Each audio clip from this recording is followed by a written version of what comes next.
हा वायरिंगचा यूज आम्ही गोडाऊनमध्ये वापरू शकतो.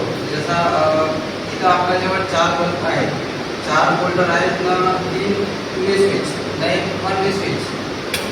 आता याचं आम्ही कनेक्शन केलेलं आहे. जसं की आता आपल्या हरेक खोलीमध्ये एक एक बल्ब आहे. तिथला जर आम्हाला हा बल्ब बंद करायचा आहे तर आम्ही याचा काम करू शकतो, म्हणजे आपण बल्ब लावू शकतो. जसं याचं काम आम्हाला झाला म्हणजे जर आम्ही दुसऱ्या खोलीमध्ये गेलो तर तेव्हा आम्ही याचा वापर करू शकतो. म्हणजे हा बटनला दाबला का हा लाईट लागते, म्हणजे हा बल्ब आपला ॲटोमॅटिक बंद होऊन जातो.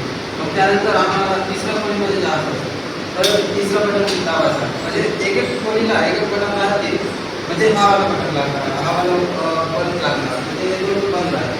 मग त्यानंतर आपल्याला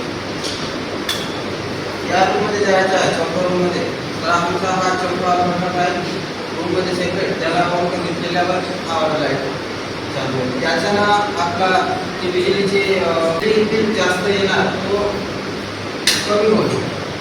आणि येतावेळी आम्हाला कोणत्याही रूममध्ये जायचं, जसे हा रूममध्ये आम्हाला जायचं आहे, याला चालू केलं तर हा वाला लागेल. असा हा गोडाऊन वायरिंगचा काम आहे.